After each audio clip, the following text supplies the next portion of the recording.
Hello students, कैसे हैं आप सब। आई होप आप सब अच्छे होंगे।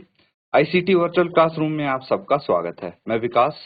बच्चों, क्लास 10th का मैथ्स करेंगे। बच्चों, ये आपकी समर कैंप की क्लास है और यहाँ पे कुछ क्वेश्चंस हम करने वाले हैं chapter pair of linear equations in two variables से। ठीक है, तो यहाँ पे जो क्वेश्चंस आप देखेंगे सेम चैप्टर से होंगे और जो आपके एग्जाम पॉइंट ऑफ व्यू से भी काफी इंपॉर्टेंट हो सकते हैं क्वेश्चंस, तो इनको आप सॉल्व करेंगे वन बाय वन। ठीक है, सबसे पहला क्वेश्चन यहाँ पे गिवन है, determine graphically the coordinates of vertices of triangle the equations of whose sides are. एक ट्रायंगल है, ठीक है, उसके कोऑर्डिनेट्स बताने हैं वर्टेक्सेस के, और जो उसकी साइड्स हैं उनकी इक्वेशंस आपको गिवन। नोट करके इसको सॉल्व।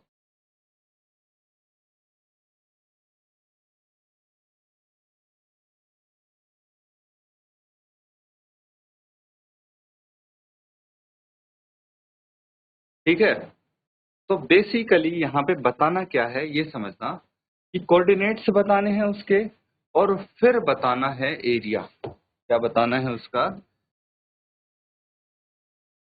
एरिया। ये आपको चार ऑप्शंस दिए हैं, इनमें से एक करेक्ट ऑप्शन होगा। ठीक है, तो एक ट्रायंगल है जिसकी तीन साइड्स हैं, वो हम लिख लेते हैं, और ये जो कोऑर्डिनेट्स हैं, ठीक है, इसकी हेल्प से हम कोऑर्डिनेट्स निकालेंगे उस ट्रायंगल के वर्टेक्सेस के। ठीक है, और फिर हम उसकी हेल्प से एरिया फाइंड आउट कर लेंगे। तो ये आ गया सबसे पहला आपका y is equal to x. ठीक है,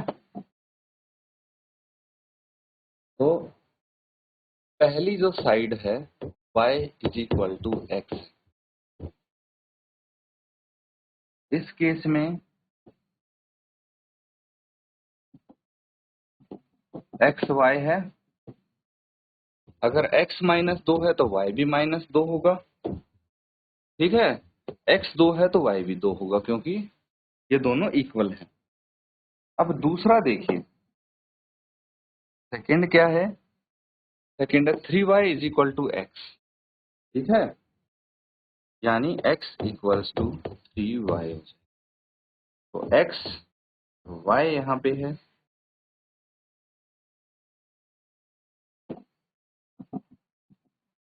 y अगर हमारे पास 0 है तो x भी कितना हो जाएगा? 0। y 0 है तो x 0 हो गया, और अगर y 1 है तो x 3 हो जाएगा। ठीक है, y 0 है तो x 0, y 1 है तो x 3 हो जाएगा। अब थर्ड देखिए, थर्ड में आपको क्या दिया है? x plus y is equal to 8। x plus y is equal to 8। x plus y equals to 8, तो x किसके बराबर आ गया? 8 माइनस वाई के बराबर आ। ठीक है, तो यहाँ पे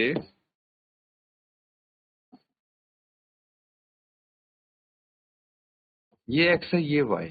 ठीक है, अगर y आपके पास 8 है तो ये आ गया 0x। ठीक है, और अगर y आपके पास 4 है तो x भी 4 आ गया। तो ये क्या हो गए? ये इसके कोऑर्डिनेट्स हो जाएंगे, तीनों कोऑर्डिनेट्स जो हम यहाँ पे ड्रॉ करने वाले हैं ट्रायंगल के, और उसके बाद इसको फर्दर सॉल्व करेंगे। नोट कीजिए पहले यहाँ तक।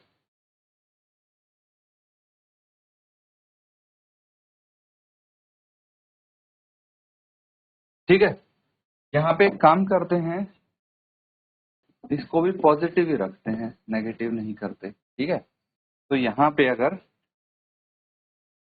ये 5 है तो ये भी 5। ठीक है, कुछ भी रख सकते हैं वैल्यू। x की वैल्यू 5 है तो y की वैल्यू 5 होगी, दोनों इक्वल हैं। चलिए, अब यहाँ पे हम ग्राफ ड्रॉ करने की कोशिश करेंगे।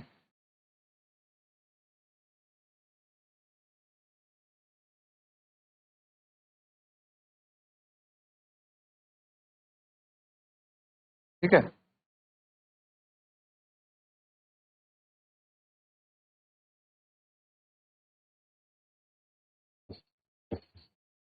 y एक्सिस हो गया, ये हो गया x एक्सिस। ठीक है, कोऑर्डिनेट्स लिख लेते हैं सबसे पहले। कोऑर्डिनेट्स क्या क्या हैं? देखिए, 2 2 एंड 5 5। ये है साइड्स की इक्वेशन। पहली साइड की इक्वेशन ये है ना, पहली साइड की इक्वेशन है जिससे हमें ये कोऑर्डिनेट्स में। दूसरी साइड क्या है, 2 2 5 5 है, 0 0 एंड 3 1। ये हो जाएगा 0 0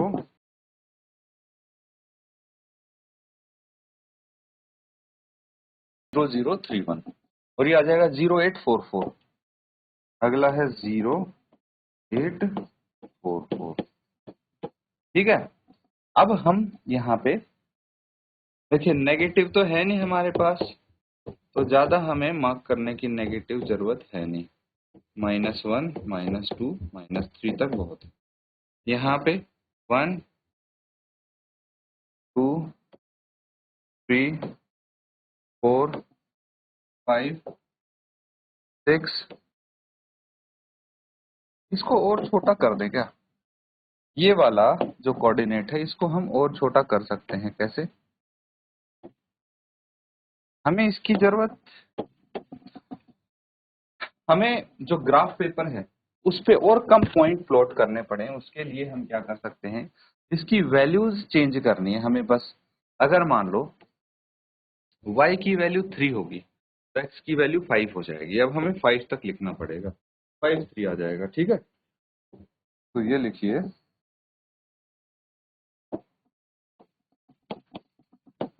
5 3। ठीक है, क्योंकि y की वैल्यू 3 है, x की वैल्यू 5।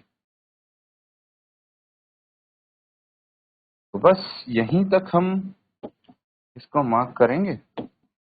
ये हो गया 1 2 3 4 5 6, इतने इनफ है। अब यहाँ पे ये कोऑर्डिनेट्स मार्क करने की कोशिश की।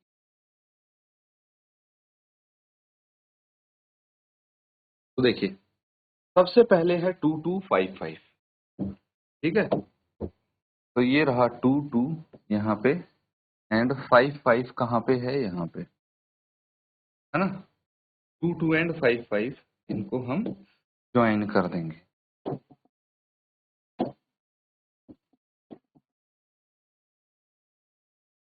ठीक है,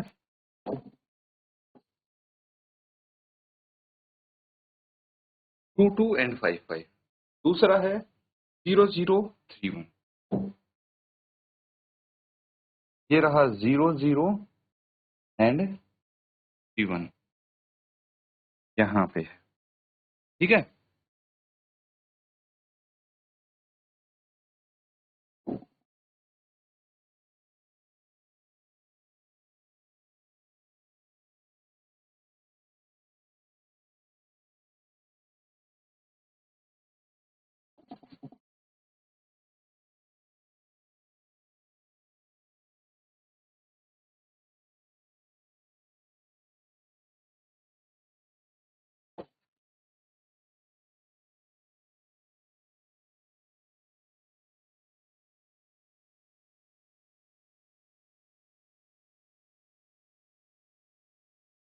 ठीक है। और अगला है 5 3 और 4 4। ये हो जाएगा 5 3 यहाँ पे, और 4 4,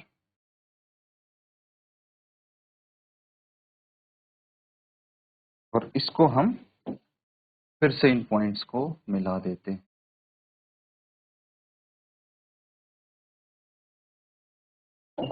ठीक है, ये हो गए आपके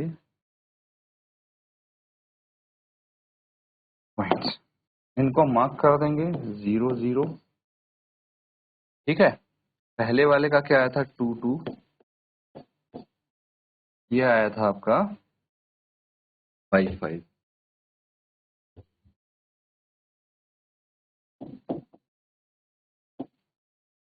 ये था 5 5 है। ये है 4 4, और ये था आपका 3 1, है ना। 3 1।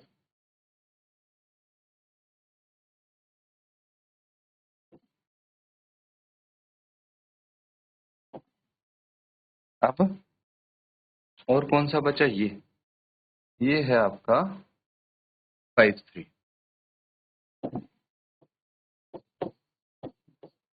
नोट कर लेंगे इसको।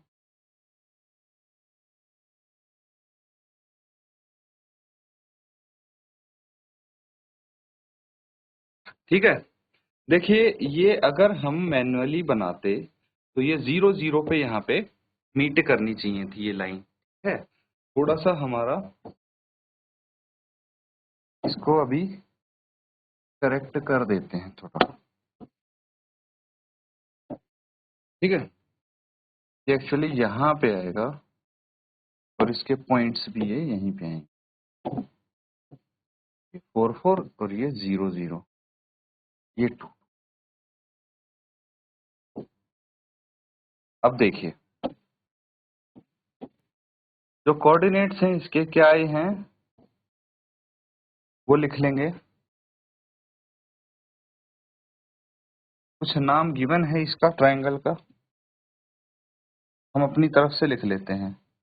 ठीक है, तो इसके वर्टेक्सेस क्या हो जाएंगे, ये देखिए। इसको मान लेते हैं O। ठीक है, ये हो गया O, ये हो गया A और ये हो गया P। ठीक है, A के वर्टेक्स हो गए 4 4, P के हो गए 6 2। ठीक है, ये 6 2 है और C के हो गए हमारे, O के हो गए मतलब 0 0। ये ट्राइंगल के तीनों वर्टेक्सेस हैं, इसका हमें एरिया फाइंड आउट करना है ये वाला। ठीक है, कैसे फाइंड आउट करेंगे चलिए देखते हैं। तो सबसे पहले हम क्या करेंगे, इसका नाम ले लेते हैं AOC। एक बड़ा ट्रायंगल है। ठीक है, इसमें से अगर मैं BOC का एरिया माइनस करूंगा तो हमारे पास आ जाएगा AOB का एरिया। ठीक है, तो इस तरह से हमें इसको करना है। चलिए नोट कीजिए फिर आगे करते हैं।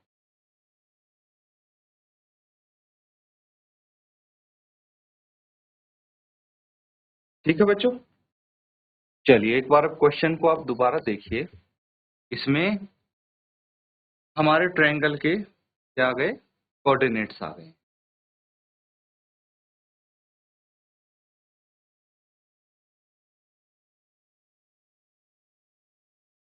ठीक है, तो चलिए अब हम क्या करते हैं, हमें देखिए एरिया कौन सा निकालना है, ध्यान से समझना।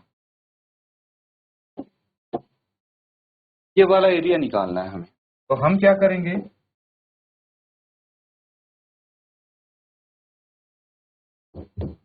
एरिया ऑफ ट्रायंगल AOP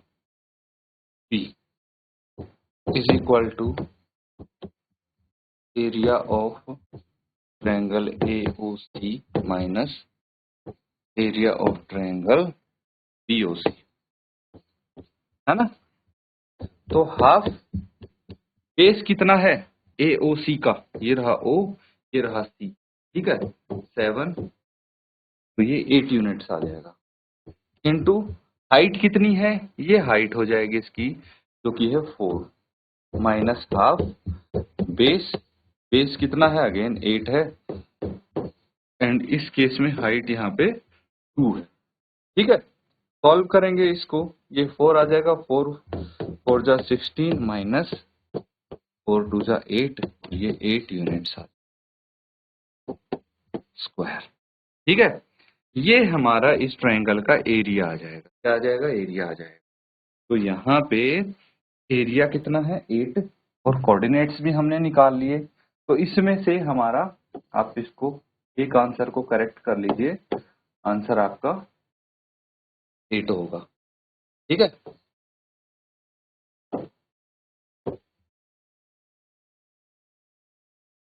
तो ये आपका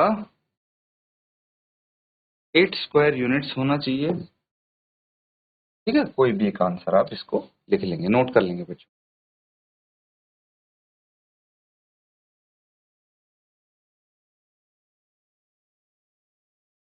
ठीक है, नोट कर लिया सबने?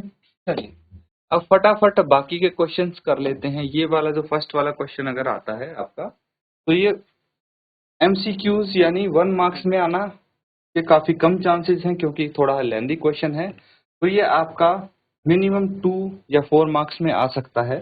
तो आपको आना चाहिए, पता होना चाहिए, इसलिए हमने ये प्रॉपर किया था। अगला क्वेश्चन देखिए, a system of two linear equation in two variable is consistent if their graph, अगर इनका ग्राफ इंटरसेक्ट करता है, ठीक है, किसी एक पॉइंट पे, तो हमारे पास 3 कंडीशन आती है। ग्राफिक देखें तो, या तो हमारे पास पेयर ऑफ लीनियर इक्वेशन की लाइंस ग्राफिकली पैरेलल होंगी, ठीक है, पैरेलल होंगी तो, है ना। दूसरे केस में कोइंसिडेंट हो सकती हैं, एक दूसरे के ऊपर हो सकती हैं, तो मैनी सॉल्यूशंस हो सकते हैं, बहुत सारे सॉल्यूशन होंगे। और थर्ड वाला अगर देखें तो ये कुछ इस प्रकार से है, ठीक है, इसमें 1 सॉल्यूशन। तो कंसिस्टेंट कब होता है सिस्टम हमारा? कंसिस्टेंट तब होगा या तो एक या उससे अधिक सॉल्यूशन हो, और अगर एक भी सॉल्यूशन ना हो तो इनकंसिस्टेंट। तो यहाँ पे यही बोला, system of two linear equation in two variable is consistent if their graphs coincide, cut the x-axis, intersect only at one point, intersect only at one point, और coincide with each, ठीक है। या तो ये हो या ये हो, इन दोनों में से कोई भी कंडीशन हो गई तो हमारा सिस्टम कैसा होगा? कंसिस्टेंट होगा। तो ऑप्शन डी करेक्ट है, ऑप्शन सी करेक्ट होता, लेकिन ये अकेला एक पॉइंट दिया है, मतलब सिर्फ कोइंसिडेंट होगा तभी कंसिस्टेंट बोला है, लेकिन अगर यूनिक सॉल्यूशन हुआ, मतलब एक दूसरे को क्रॉस करते हैं, तो भी ये कंसिस्टेंट होगा सिस्टम, इसीलिए ऑप्शन डी करेक्ट है। नोट कर लेंगे इसको।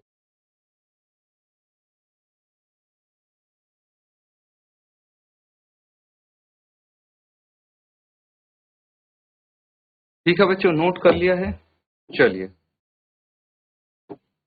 जो ये थर्ड वाला है, ठीक है, थर्ड है, इसमें क्या करना है? सॉल्यूशन फाइंड आउट करना है आपको इसका। एक इक्वेशन ये होगी, दूसरी इक्वेशन ये होगी। कौन से मेथड सीखे हैं आपने? Substitution and elimination.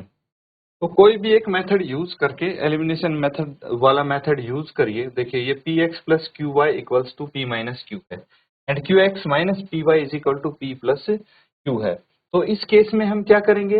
इस केस में हम इनको इक्वल बना देंगे। देखिए, इस इक्वेशन को आप किससे मल्टीप्लाई करेंगे? से, ठीक है, सभी टर्म्स p से मल्टीप्लाई होंगी, और इस इक्वेशन की सभी टर्म्स q से मल्टीप्लाई होंगी। तो y यहाँ से एलिमिनेट हो जाएगा, और x की वैल्यू आपकी आ जाएगी। फिर हम x को एलिमिनेट करेंगे और y की वैल्यू लाने की कोशिश करेंगे। चलिए इसको यहाँ पे सॉल्व कर लेते हैं। P x plus Q y, तो इक्वेशन है आपके पास, ठीक है, p x plus Q Y equals to minus q. तो ये इक्वेशन है, p x plus Q Y is equal to P minus q. फिर है q x minus P Y is equal to P plus q. Q x minus P Y is equal to P plus q, equation 1, equation 2। तो अब हम multiply करेंगे, multiply equation 1 by p and equation 2 by q. तो अगर इनको multiply करेंगे equation 1 को p से, क्या आ जाएगा? P square X plus P Q Y is equal to P square minus P Q. हर एक टर्म से कर दिया मैंने मल्टीप्लाई, ये इक्वेशन 3 आ गई। फिर इक्वेशन 2 को q से मल्टीप्लाई कीजिए, तो q square x minus P Q Y equals to क्या आ जाएगा? P Q plus Q square. ठीक है, तो इसको मैंने हर टर्म को क्यू से मल्टीप्लाई कर दिया। ठीक है, अब इनको ऐड करेंगे। ऐड करो इक्वेशन 3 एंड इक्वेशन 4 को। ऑन एडिंग इक्वेशन 3 एंड 4 यहाँ पे क्या आ जाएगा, P square plus Q square आ गया, x इक्वल्स टू ये आ जाएगा P square minus P Q plus P Q plus Q square. ठीक है, ये आपस में कट गए यहाँ पे, तो हमारे पास क्या बच गया, x equals to P square plus Q square upon p square plus q. ये आपस में कट गए, x इज इक्वल टू 1 आ गया। कितना आ गया, x की वैल्यू 1 आ गई। अब आप किसी भी एक इक्वेशन में x की वैल्यू 1 रख के y की वैल्यू निकाल। ठीक है, तो इस तरह से इसको हम सॉल्व कर लेंगे, और यहाँ पे आपको बस ये बताना है कि x की वैल्यू क्या होगी और y की वैल्यू यहाँ पे क्या आएगी। ठीक है, यहाँ तक नोट कीजिए, फिर हम आगे करते हैं।